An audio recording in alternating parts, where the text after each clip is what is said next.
Abillion continues to be kind of a hustle. I entered the tech industry in my mid late 30s, not having a clue, not ever having programmed anything, and it's just been a whole learning process along the way. I'm really honored to be on your show today to tell you about our humble little startup. Hey, friends and listeners of the Switch for Good podcast. Yep, that's you.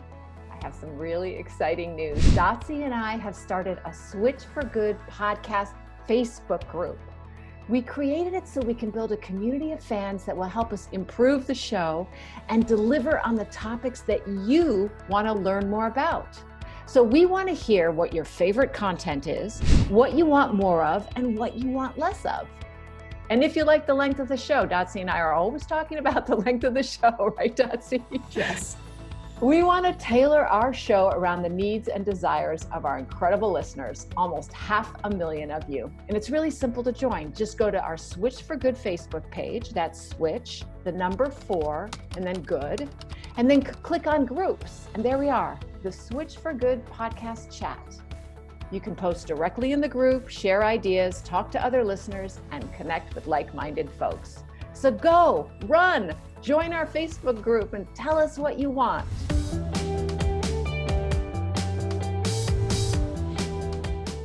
So Dotsie, before we get into our guest today, I wanted to talk to you about something that happened to me personally over the last 10 days. And that is that I went to the doctor and got a full blood panel, and my cholesterol came back high. And I freaked out because it doesn't mesh with my identity as a healthy vegan to have a high cholesterol. Okay, how high are we talking? So I have the numbers here. So, well, it's 225, my total cholesterol. Normal doctors will tell you anything over 200 is too high. Mm-hmm. Doctors we interview, like Barnard and Greger, want it around 150 for there to be no chance of heart attack. Yes. And then you can start to reverse at 130 or under. The Dr. Eric Sternlick, who, as you know, is a good friend of mine, we have to have him on the podcast. And I thought that was, and I think that's from Esselstyn. I think that originated, but I thought that was fascinating. I didn't know you could reverse if it's 130 or lower. Anyway, fun fact. Good. Now I have an even harder goal. I've got to lower my cholesterol. Sorry. So my LDL is 114, and regular doctors will tell you under 100.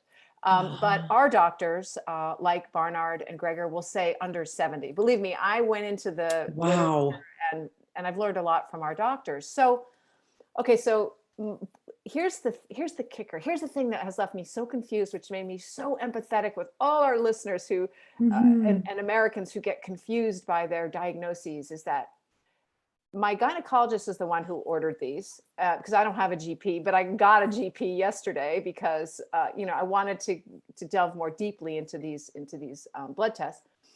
And she said, "Oh, Alexandra, you're fine. Your HDL is really high." And I said, "No, I think that's old science. That we've learned on this show that having an high HDL is better than having a high LDL, but it's not the panacea that we thought, because drug companies went and made a whole bunch of things that raise your HDL when the thinking is that if you have a high HDL, it doesn't matter where your LDL is, and they didn't work to stop heart attacks. So I decided not to get into the weeds with her, but I just thought to myself, okay, that's not good enough.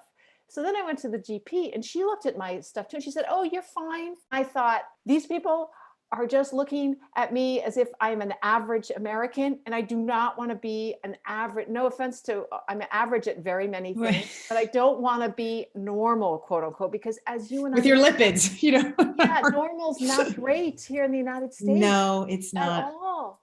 So today I booked an appointment with a nutritionist and became even more confused because he too looked at my things. Oh no, said, "You're fine. In fact, your LDL could be higher, Alexandra." I went, "What?" He said, "And I want you to eat more fat, because all our doctors have told us that what leads to high LDL is high saturated fat." So I was thinking, oh, it must be my chocolate. I'm eating too much chocolate, I guess. And that would be a lot of chocolate, though. Does it traditionally go up with age? kind of regardless of the diet? Do you know if there's studies that show that or not? I don't know, but I'm not aging. No. We just aged in the last like 5 seconds. But, I'm curious. I think I've read that in countries where they have very healthy, low-fat diets, that the cholesterol is not an issue. Because the last time you got it checked, you it was like 158 or something. A few years ago it was 158. Yeah, so it's kind of I highly doubt you're eating greatly different. No, I'm not. That's the thing. And I wasn't sure if it was my hormones. Yeah. But I think the thing it's so confusing because this nutritionist wants me to eat more fat, and and if I'm hungry at night, he wants me to eat fat. Which, okay, I'm going to try it. And he also wants me to intermittent fast, which I'm willing to try. But to see what happens. And, okay, hang tight. I think we have to like do one more intervention. Our dear friend Angie Sadeghi, the gastroenterologist that's been on this show twice, and we love her. As we both know, and I think we've said on the show, she has started the Institute of Plant-Based Medicine. Her partner in that is Dr. Danielle Bellardo, who's a cardiologist. I think you got to talk to Danielle before you do anything drastic. I will talk to her. Right. And like say, here's the deal. Right. And she's a brilliant cardiologist. And this is literally what she does, all day, every day, mostly, right. Or deal with these kinds of issues. And so then that gives you reason to come down, which means you can visit me and we can hang out for lunch. And then you can go see Bellardo. But what amazed me mostly was the difference in the doctors that we interview here and the doctors, the gynecologist, the internist, and the nutritionist, who is, by the way, he's not plant-based, but I've seen him before and he's very tolerant of my veganism. Yeah. So, but his view on fat is so different from so many of the people whom we interview. I really tried to keep an open mind and just thought, Alexandra, good for you. Soak in all the information. So anyway, I'm here to say that I'll keep you all posted on how I do lowering my cholesterol. I'm going to hold you to that because so many people are listening or, similar numbers and are like, oh, what really is the answer? Yeah. Cause I know. Yeah. So anyway, we'll do that. And so now let's turn to our guest. Yes. And learn more about his amazing app and how he's changing the world. Yes. All right. Going to do the intro. Loving it. Here we go. Vikas Garg is our incredible guest today, the activist, founder, and CEO behind Abillion.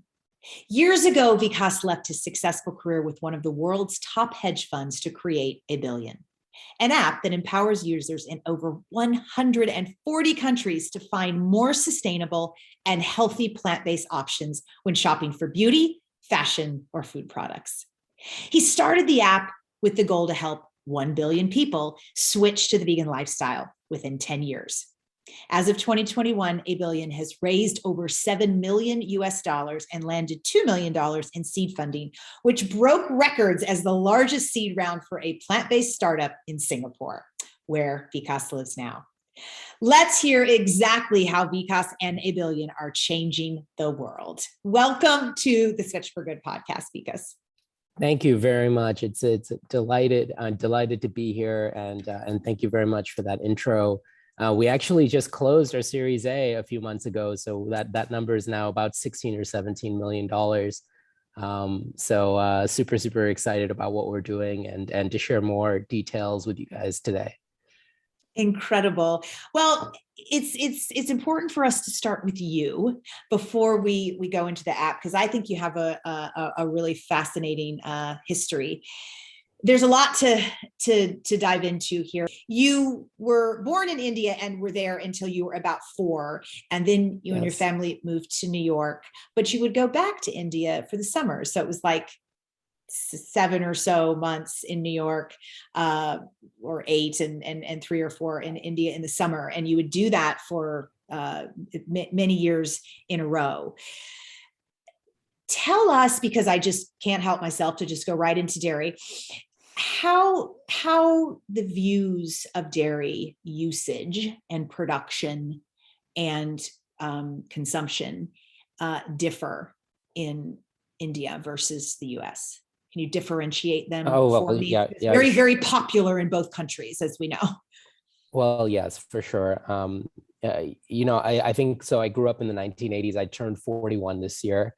You're a And baby. so Total baby.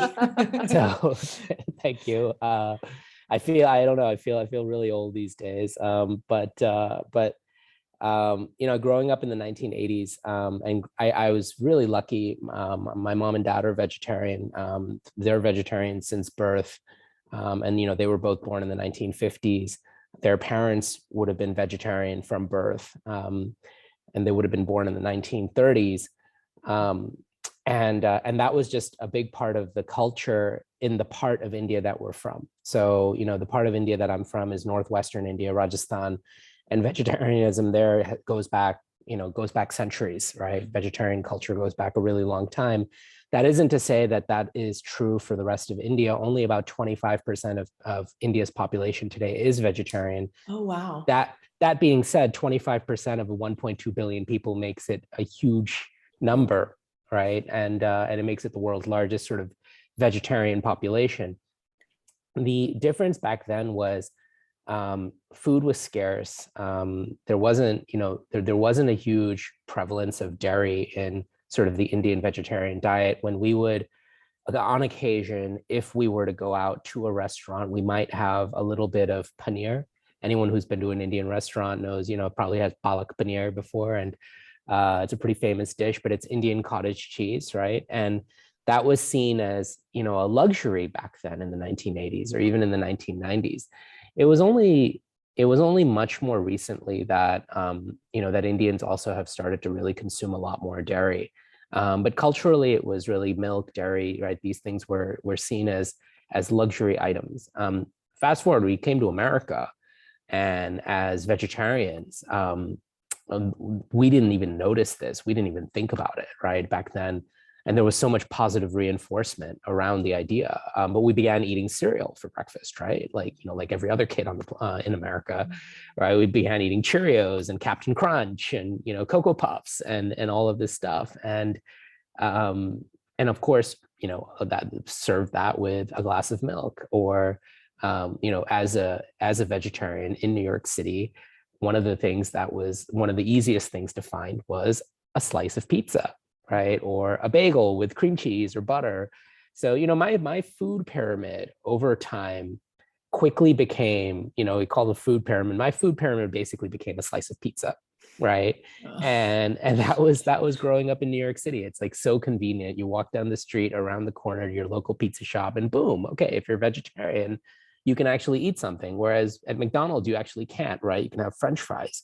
So that was kind of what growing up in New York was like. We didn't really think about it. We saw these beautiful ads on TV from the U.S. Dairy Association, these got milk ads where you had these beautiful, men and women, that just looked perfect, and they had the milk mustache, and they espoused this like, oh yeah, drink milk and you can look like us, you can feel like us. And so immediately, I think that we made a huge switch as a family to massive dairy consumption. And it's funny because if you look at the rest of it, everything else that we ate continued to kind of be the same, very healthy.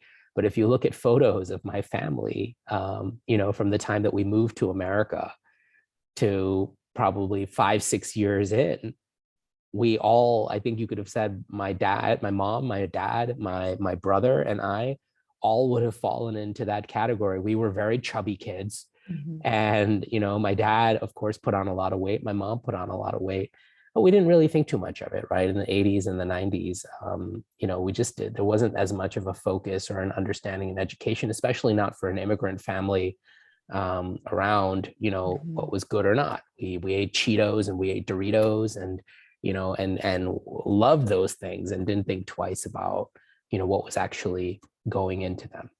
Did you feel, as people from India, where such a high percentage of the population is lactose intolerant, mostly due to the fact that drinking milk is not part of your ancestry, did you feel bad and not know it? or is your family not lactose intolerant?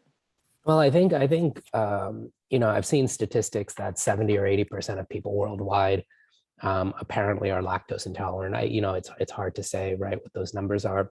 I think it shows up in different people different ways. And what I can tell you, it's like today, having seen what my family has gone through over the years, right, and today we're all vegan, which has been a tremendous shift. It's total mind shift change for people like my mom and dad, who grew up revering the cow, right? Yeah. Like it was milk was seen as a gift, right, from the cow, and I'm sorry to say that, because but that was the understanding at that time.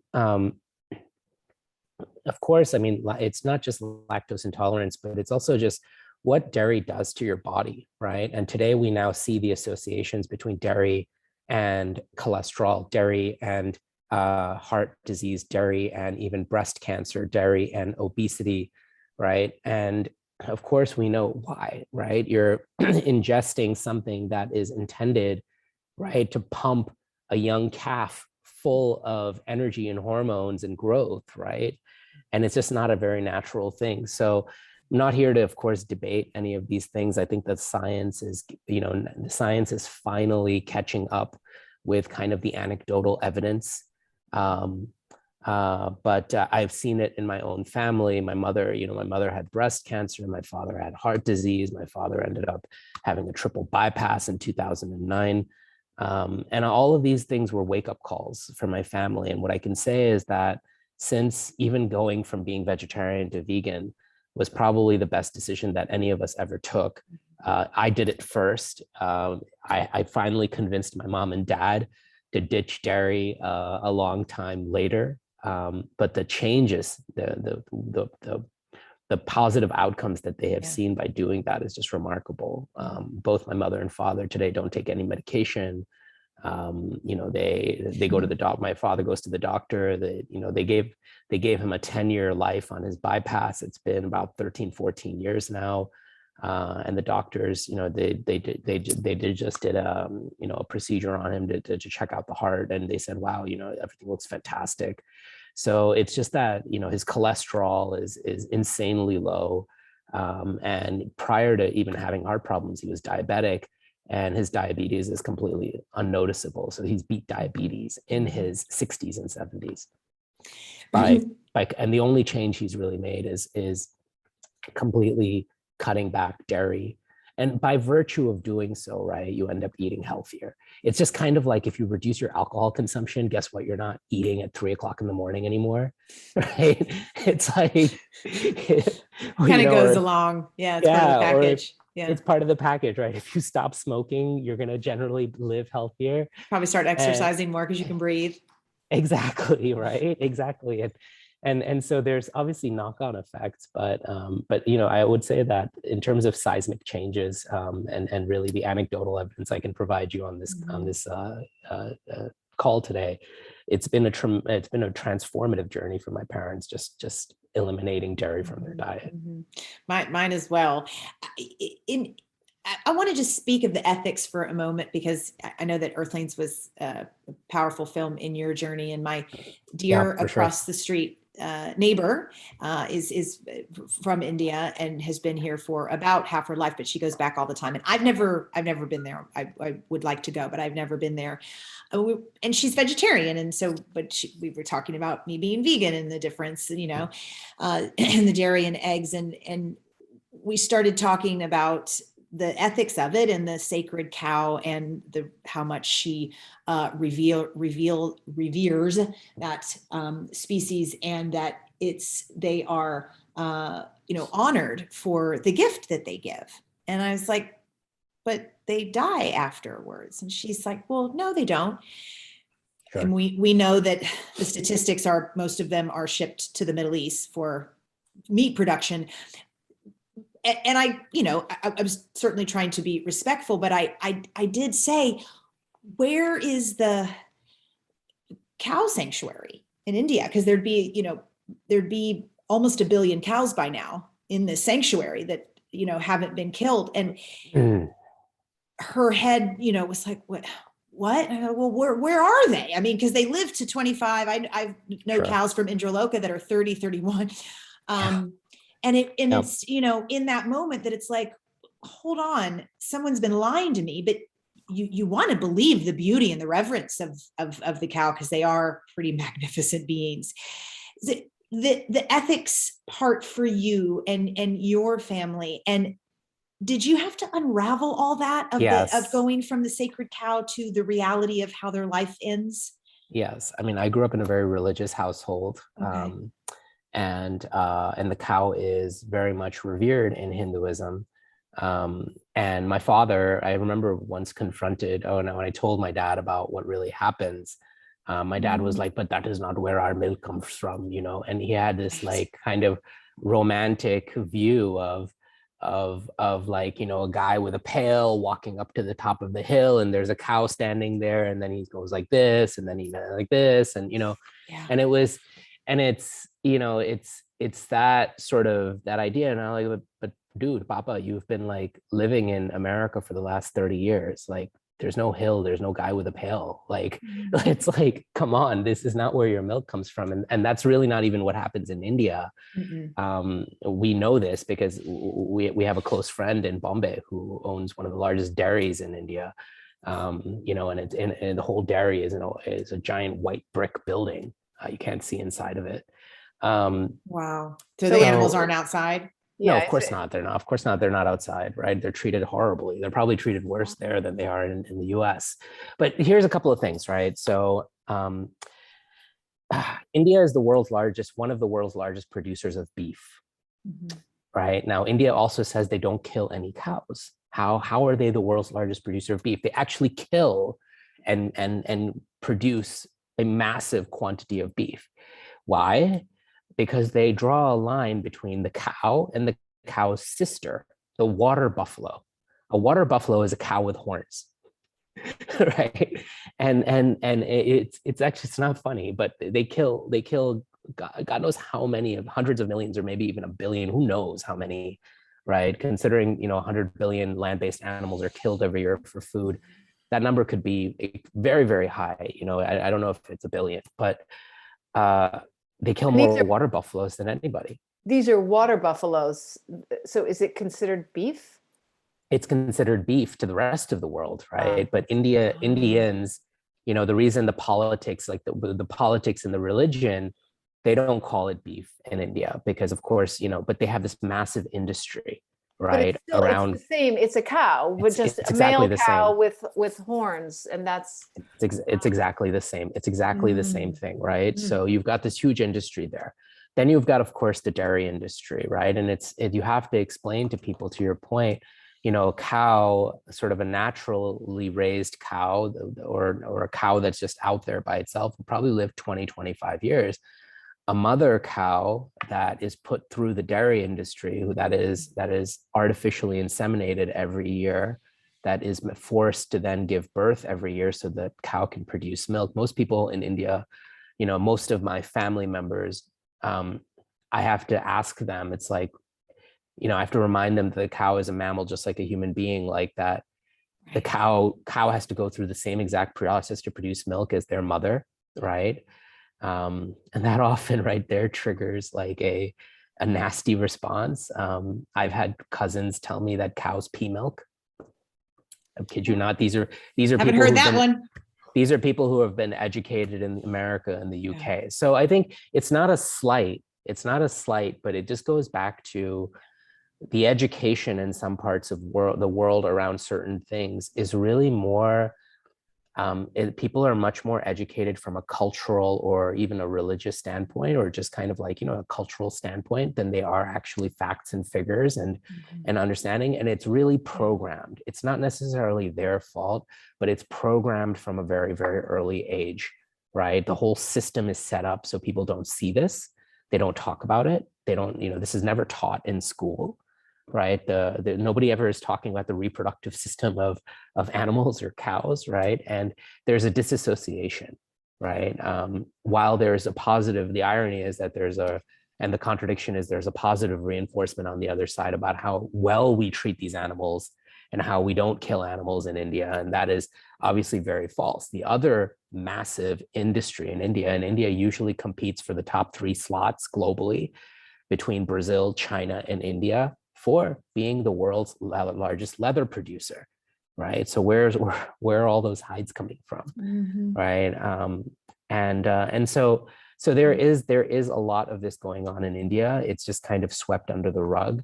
And most of these activities are done just like they are in America. Just like in America, factory farms tend to be in the in the most socio and economically disadvantaged parts of the country, right? Even in California. In India, the tanneries, the slaughterhouses, the dairies, they tend to be in the most economically disadvantaged parts of the country. I think people also don't realize that when the mother cow is having those babies once a year so she can provide milk, she's having boy babies that can't give milk. So where do they go? Where are those sanctuaries for them, right, Dotsie? I saw your TEDx talk, which was beautiful. Thank you. Very loving. And you talked about a form of empathy that you learned from the Dalai Lama. And I've started doing it. Have you? You're kidding me.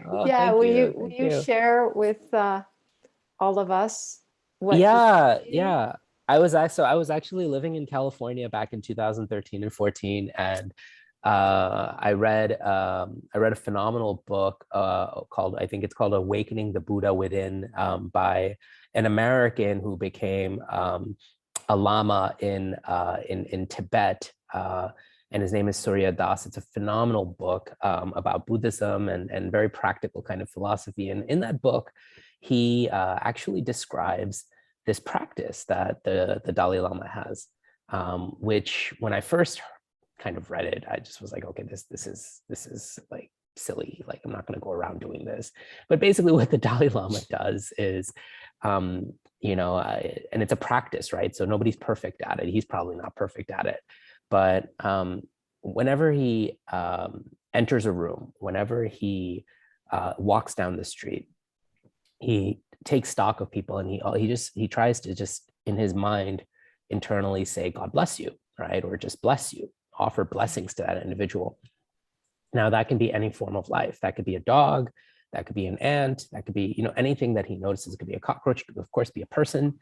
But through this sort of form of kind of just awareness, well, part of it is it's awareness for that individual, that other life that is kind of crossing paths with you, right? It puts a smile on his face. It makes him feel positively connected to that individual, right? Now, not asking for you to go and do that, walk down the street in Manhattan and go around telling people, God bless you, you probably get punched in the face. But if you just kind of internalize, and you may not even believe in God, you could just say, offer praise, offer blessings, offer acknowledgement, right? Or positivity, however you would like to do it. I have found the best way for me to do this. I do this when I go for my runs in the morning. There's very few people out on the street, so it allows me to actually kind of do this one by one. But it really is a great way to kind of, charge me up for the day and make me feel good and connected to other life, on the planet, and just be aware of my own presence and responsibility of how I kind of project myself into the world.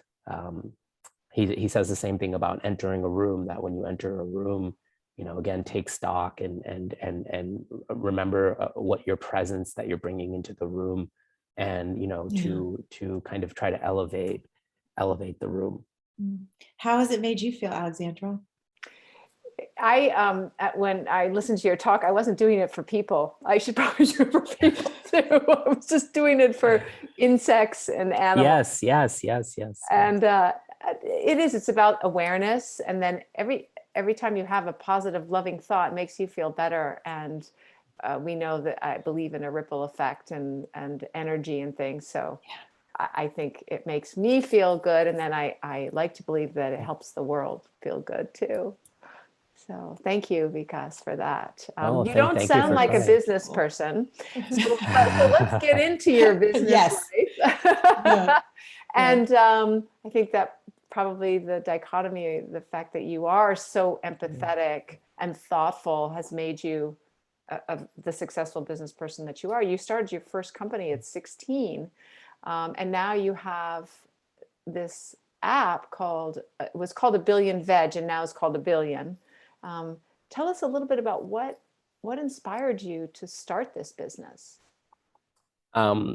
I'll get into that. Just to clarify, the starting a company when I was 16, it was a website. I bought and I sold backpacks and like designer clothing that I would buy wholesale in the fashion district in New York, and then I'd sell it online to other people around the country. This was like the late 90s. And it was a great way to help me pay for college, but it wasn't a company with employees and all of this. It was just a hustle.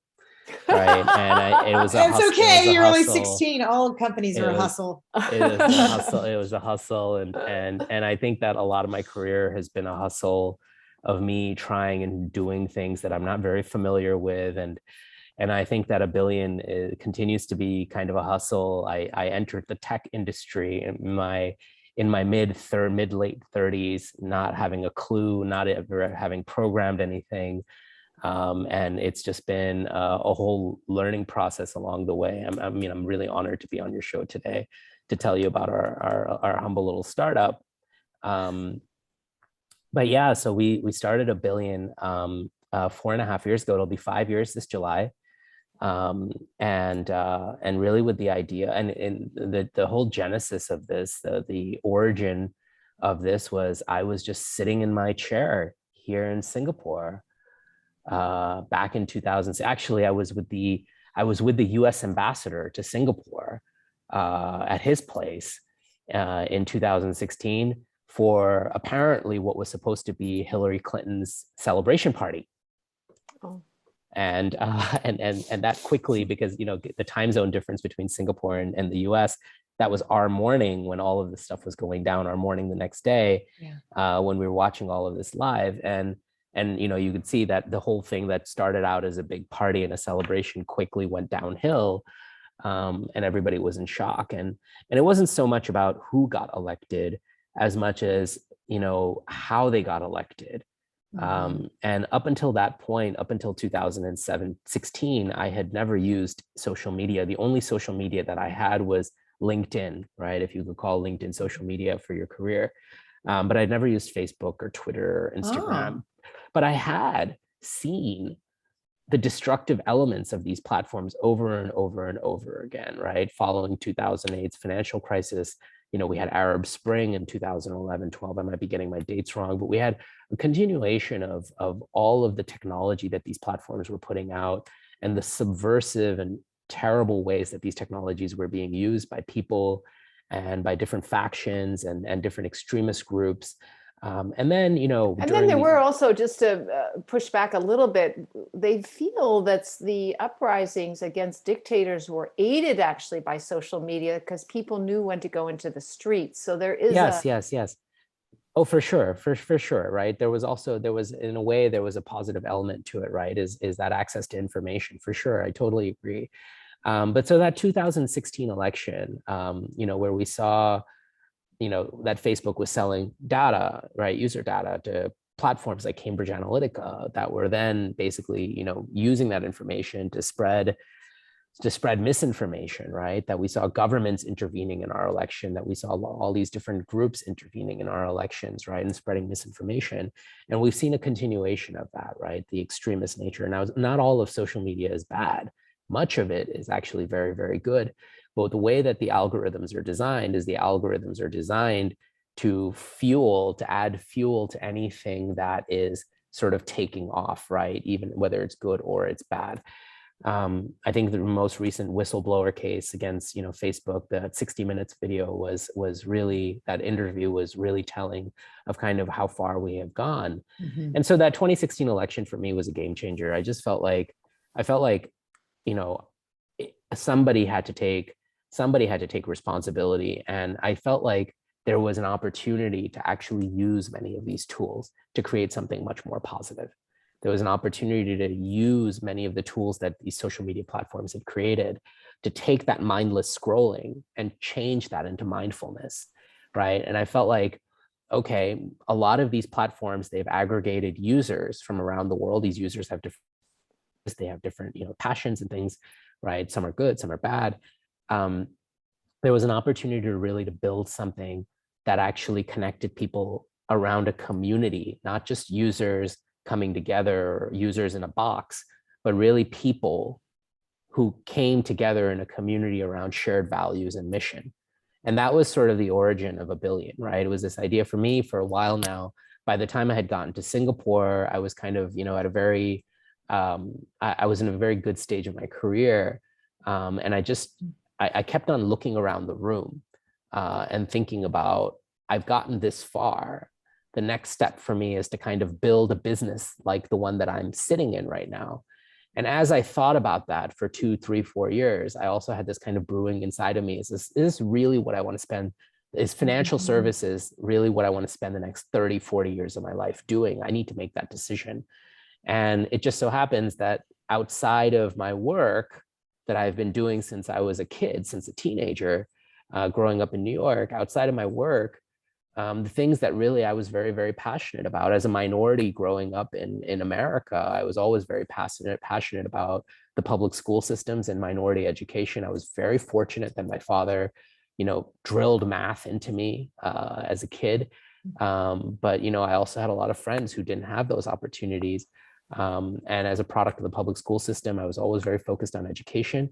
And the other thing that I was always very focused on was animals and my passion for animals, right? As an activist for animals. And so I just really felt like here there was an opportunity to create something that helped more people become vegan. Being vegan for me, even as a vegetarian, becoming vegan really in the beginning felt like a compromise and a sacrifice. And eventually it felt like the most inspired, enabling, empowering thing that I did in my late 20s and 30s for myself and for my family and for my community. And so I really felt like there was an opportunity to kind of create something. I didn't know what it was, but I went back after my birthday in January of 2017 and I resigned and got started on building this. Just like you said, you didn't, you weren't in tech before. You were looking at social media, or you weren't involved in it. You didn't have social media accounts except for LinkedIn. Did you have a bunch of apps? Like, did you know what an app really had the power to do? Or Yeah, of course. Okay. I mean, we buy stuff on Amazon, and I have been a passionate I've been a passionate user of eBay since I was a teenager. So, but you can just go online and do those. I mean, you don't have to have an app. You don't have to have an app, but the phone makes it a lot easier. Okay. I'm still on the computer on Amazon. We're a lot older than you are. So tell us about the app. What does it do? How does it work? Yeah, thank you, Dotsie. So the Abillion app helps you find great vegan options wherever they are. They could be at a steakhouse, they could be at a seafood restaurant, they could be a Japanese restaurant, they could be at a vegan restaurant, anywhere in the world. We are a platform that is 100% user-generated content. So it's all very authentic. It's people around the world, over 1 million people now in about 165 countries. Oh, wow. That are on there. And they're taking photos of vegan food from restaurants. We're very focused on food and creating a meritocracy for great vegan food. So any business in the world can in a way participate and improve their vegan options. People can find products, right, and brands. So we have 300,000 products across food, fashion, and beauty and wellness across about 50,000 brands globally. So this has all been kind of contributed by members around the world. And so people can see, like, if you're out there and you're interested in oat milk, or you're out there and interested in some sort of meat alternative, or you're just interested in finding great recipes, all of that information that's been contributed by members around the world, millions and millions of reviews, can all be found on the platform. And we round that experience all out with community and a very social experience. It's very different than kind of what you think of the old days of the or for early internet startups that did consumer reviews like TripAdvisor and Yelp. It's a lot more social. It feels a lot more connected back to the community. And we round that out with, of course, a ton of different kinds of ways that users can create content, that our members can create different forms of content like social posts and videos. So it's just this immersive community. And really our goal for the platform is not to just build another social platform, but it's really how do we build the prompts to help people become vegan? How do we help people live more sustainably? How do we help people inject that sense of mindfulness and awareness around their little choices that they make? I think, fundamentally, that the sustainability movement for the next 20, 30 years and the vegan movement are going to be the same, right? That what's at the center of your plate is the most important thing that anybody anywhere on the planet can do to live more sustainably. It's like kind of like everything that we learned about, sustainability in the last 30 years has been centered around fossil fuels. Our view is that everything that we're going to hear about sustainability, everything that's going to happen around sustainability for the next 30 years is going to be about personal consumption and how each of us on this call, around listening, around the world, how each of us chooses to live their lives with these tiny little things that we do every single day. We said, hey, let's create this platform. Let's start solving real problems for people. Let's start helping people find great vegan food. Let's start helping people find great products. When you go to Whole Foods, there's 100 plant-based cheeses. How do you choose? Right? Well, you can use the Abillion app, right? And you can see reviews and authentic reviews and what people are making and understand whether something melts or browns or, and bakes well, right? Or if it just mysteriously floats in the pan. So that's really what we're all about. We want to make that $8 choice that you make. If we can help you choose a better plant-based cheese, you're more likely to try it again.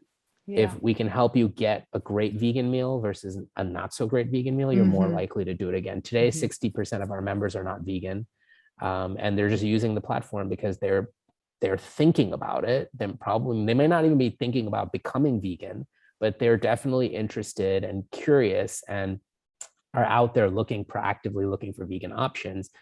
And our user base has grown to places that include Spain, Argentina, Italy, South Africa, places, Mexico. Some of these are the most active markets on our platform globally. And it's amazing to see that, people in Argentina are using our app to find vegan food. That's one of the meatiest countries on the planet. It is. So you have people fill out a questionnaire, I'm assuming, when they join, so that coming in, okay, 60% of them are not, and then how will you know when they are to reach your goal of 1 billion? Right. Well, we're at 1 million right now, and and part of that million are a lot of people that aren't vegan. Look, no. How will you know that they've gone vegan? Oh, well, they might change that in their user profile. So like when people sign up to the app, one of the few questions we ask them is whether they're vegan or pescatarian or vegetarian or omni. And so that is you'll see that generally filled out in people's user profiles if you go to somebody's user profile in the app. So we see those changes, we see those adjustments, right? When somebody actually goes in and makes that change. But there's just, it's wonderful. I mean, there's so much anecdotal evidence. One of my favorite stories, last year I was speaking to one of our members who lives in a place called Vancouver Island, which is an island off the coast of Vancouver. There's a beautiful city there called Victoria. Yeah. And her name is Mary Manis. And I love this story because Mary went to a local farm animal sanctuary called Rasta that we support. We have a giving program. One of the things that we do is we gamify eating vegan food. So every single time you eat vegan food, and if you just take a photo of it and post it on the app, you're helping somebody else find something good, hopefully good. You're creating that content which helps somebody else. But we also then back that up with $1 or $1 contribution that you can make to an animal sanctuary or charity of your choice. We have about 100 partners around the world. And we've donated about $1.5 million. And that's really been the way that we have grown very organically, is by supporting animal sanctuaries. So Mary went to visit an animal sanctuary where the founder of the animal sanctuary talked about us, and she had never really her family never ate. They ate meat for every single meal, right? 3 meals a day. And so family of 4. And it was a tremendous story. Like she, over the course of a year, she started using our app. She started cooking. She started seeing what other people around the world were eating. She started experiencing Asian food for the first time. Her family started cooking Asian vegan food for the first time because, they saw posts from all over the world and from here in Southeast Asia. And eventually, over the span of a year, this family of 4 meat eaters went completely vegan. Right. So there was that positive sort of, there was that initial understanding of like, oh, wow, like this is what these animals are going through. Then there was this platform that helped them make better choices, which also enabled them to, for her kids and her to support the animals at her local sanctuary, right? The animals that they had met, right? So there was that daily sort of, connection with real impact that they were making in their community. And eventually that feeling, which really was a very positive feeling, helped this entire family go vegan. Yeah, and I love hearing stories like that. One of the great things about having so many users share information about vegan products and vegan food is that you get a lot of information about what people are liking these days. So you're able to publish reports on trends, which I found very interesting. Can you share us a little bit about the trends for 2022? I was for sure happy that there was milk chocolate. Vegan milk chocolate was a trend for 2022 because when I gave up milk chocolate becoming vegan, I was a little sad about it, I have to admit. Yeah, for sure. So we've taken a very public and very transparent approach. I mentioned earlier in the chat of, Cambridge Analytica and Facebook. For us, we want to use our data for social good.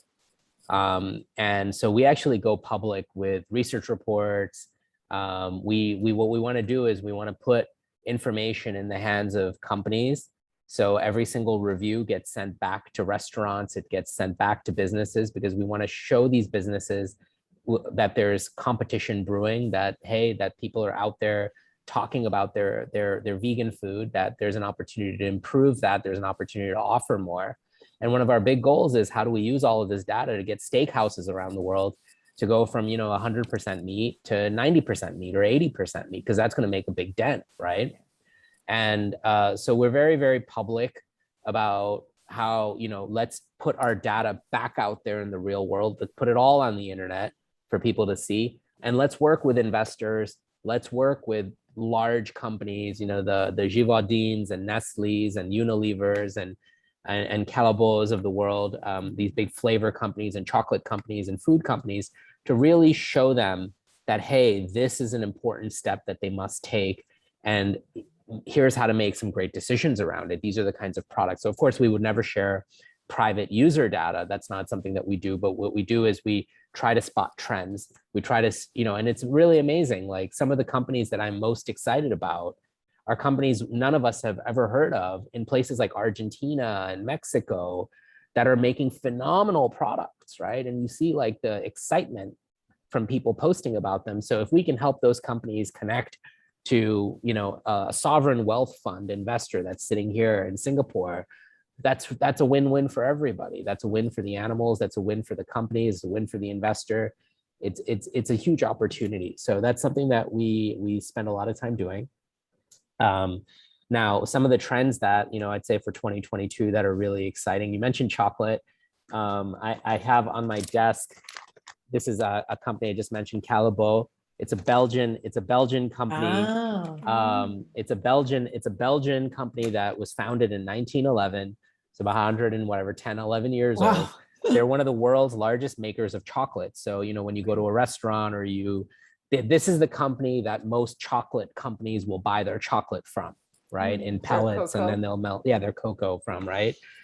So these guys have come up with the first truly dairy-free, completely allergen-free. They have created their own factory in Belgium. They've created a completely allergen-free, completely 100% vegan factory to make vegan milk chocolate, not just dark chocolate. We know we can make dark chocolate without milk, but vegan milk chocolate. And they found this this plant in Spain, and I might butcher the name, but I think it's called chufa, right? And so they found this plant that they can effectively make milk out of.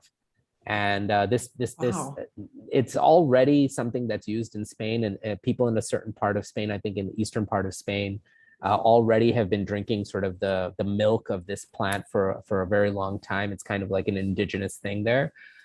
But so they found this plant chufa, and they've found that you can make a very, very creamy milk chocolate with it. So they just released this product a month ago. And so this is the world's largest chocolate company. And they are now getting heavily investing in the vegan chocolate space, right? And that's super, super exciting to see. And I think that I was just in California at Expo West, and there's the number of like vegan chocolate brands and the quality of everything, you know, everything that I used to love as a kid, the Snickers bar, the Crunch bar, the whatchamacallit bar, like everything now, like it in a way is the vegan version is a better version of the original. It's made with better ingredients. You can give it to your kids and not feel so bad about it, right? It's not processed the same way. And it's just truly remarkable.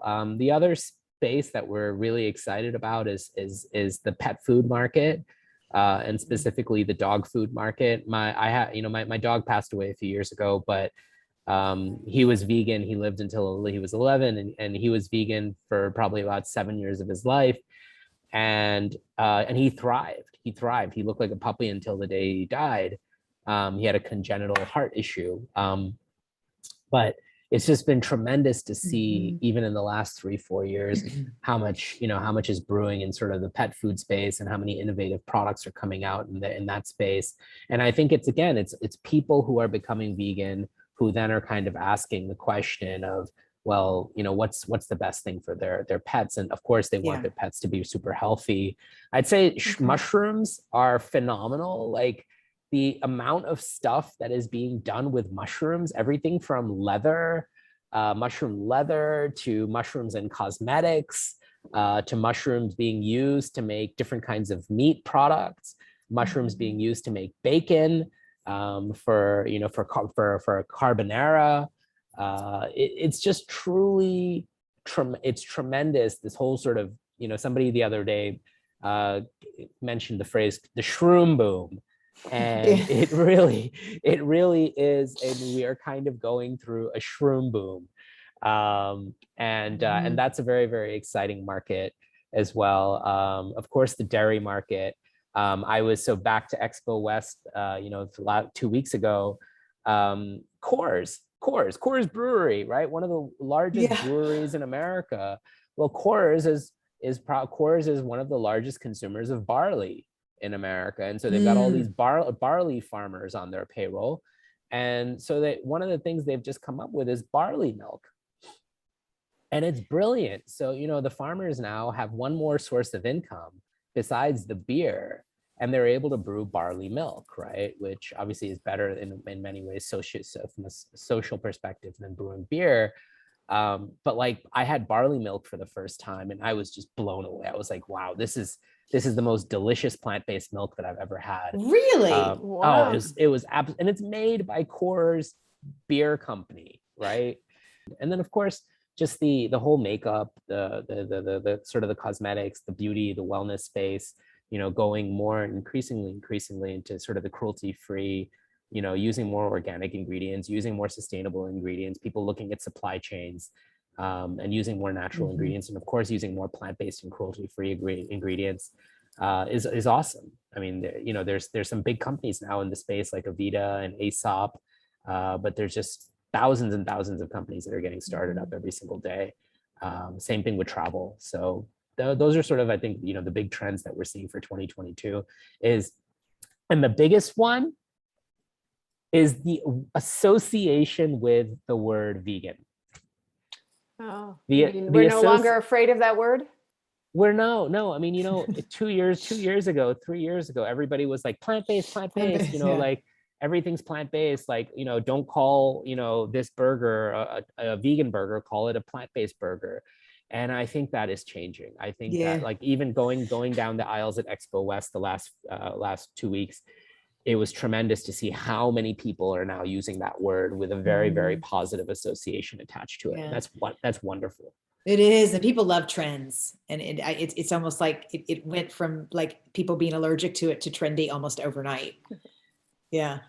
What about the personal? I know Alexandra had the personal care products that you can do waterless. Yeah, I love that. Fascinating. Oh yeah, sure. So instead of having it in plastic shampoos where you've got the liquid that By you the bar. pour, you buy a bar and there's no packaging. And it's lighter phenomenal. too, right, Vikas? Because it doesn't have water. Yeah. Oh, it's phenomenal. And you can break a piece off and you don't have to worry about your clothes getting spoiled in the luggage with like something leaking. But yeah, it's just a lot more sustainable, right? Like one of the trends with consumers that we're seeing is either buying in bulk. So, going to a store, there's nothing's being sold in a jar, nothing's prepackaged. You go and you buy your as many pistachios as you want, or as much turmeric as you want, right? And you put it in a paper bag or your own container that you bring. So that's awesome, right? And likewise, companies like Lush that were really innovators in sort of, making everything solid, whether it was shampoo or soap or whatever, body wash, making it something solid, making it something portable that you can then, you add a little bit of water to in there, you're done. Yeah, I use my dishwashing soap as it's a soap, whereas most dishwashing soaps, it comes in a plastic thing and it's adds you add water there, and it's just. So I was excited to see that was one of the trends that your company noted. How can people find you, and what is abillion? Do we just go to abillion to download the app? Yeah, so one of the biggest ways that you can get involved is to download the abillion app. It's super, super easy to create impact, whether you are already vegan. All we ask is you take a photo of that meal. It helps the community. It helps other people find great options. Go out there and support your local community, your local businesses. If you're in San Diego or you're in Austin or wherever you are in the world, in Anchorage, right? You can help create a community on this platform. And we back that up with a life-saving donation every single time of $1. And it's such a great way to kind of contribute to a more positive world and help more and more people become vegan. If in terms of finding me, I actually really don't use social media still. I'm on abillion, so my first name just Vikas, Vikas. So if you want to connect with me on abillion, I'd love to connect with you there, and of course exchange messages. And I am on LinkedIn, so Vikas Garg on LinkedIn. My last name is Garg, and delighted to always connect with people there. And thank you so much, Vikas, for being on the show. We really appreciate Thank you, Alexandra. Thank you, Dotsie. It's really a pleasure, and thank you for making time for me and for us and hearing our story. I really appreciate it. Yeah, it was a joy. Thanks for getting up so early, 7 a.m. in Singapore. My pleasure. part of the job. Hey, folks. Okay, back by very popular demand is our plant-powered plate fridge magnet, which you are going to receive for free if you leave us a rating and a review on whatever platform you're listening to this podcast on. So here are the details. Just write your quick review. Does not need to be long, does not need to be a whole story. Just be honest and speak from the heart. Then take a quick screenshot of the review you wrote and email it to us at podcast@switchforgood.org. That's podcast@switchforgood.org. And include your mailing address so we can send you a power plate. We are doing this because the more reviews we garner, the higher we go in search results, which means more folks will learn about our podcast. So the power is in your hands. Leave us a review and zoom, your power plate arrives at your doorstep.